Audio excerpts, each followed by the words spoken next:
There was this one time that I was getting cyberbullied and told by this guy who was a Christian exorcist and also believed that exorcism should be a closed practice that only should be done by Christians and that it shouldn't be done by anyone else. And anyways, so this guy had like very clearly not even really read what the point of what he commented on was, and he essentially just like saw my bio on Threads, I think, at the time, which the old bio I had I don't really like anyways now, but he essentially was like, well, you've shifted to a realm of delusion if you think an angel of all things would ever be your lover. And I was just like, well, first off, the angel that I said I was the lover of is a form of Satan, which, according to the Book of Enoch, which is one of the origin stories for devils, demons, and Satan, the angels of the Book of Enoch were very clearly sleeping with humans, in love with humans, and teaching sorcery to humans. So as a modern sorcerer, who one of my primary sources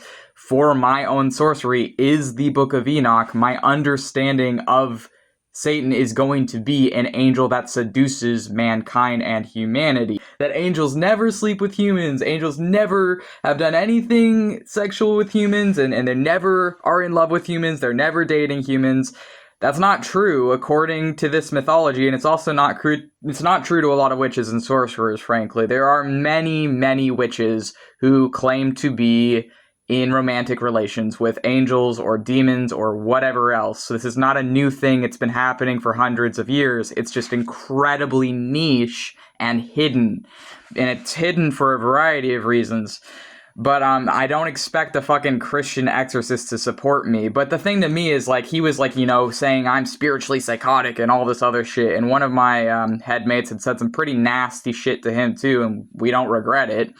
But I don't regret any of the nasty shit I said to him because he was saying nasty shit to me. And he was, you know, saying that I'm so spiritually psychotic or whatever for saying that an angel would be my lover. The angel in question is Samael, who's literally fucking notorious for seducing sorcerers and witches, and is one of the origins of a lot of different occult beliefs and practices that I happen to believe in.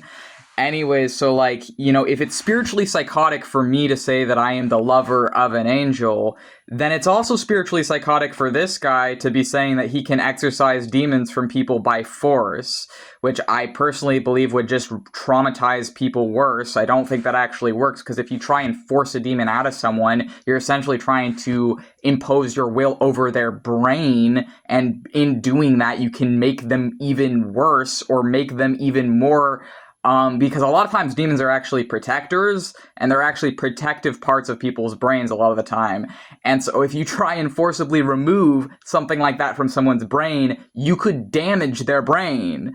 But anyways, if it's spiritually psychotic for me to say that I'm a lover of an angel, it's spiritually psychotic for that guy to say that he can fucking forcibly remove demons from people. And, you know, depending who you ask, both of us are spiritually psychotic.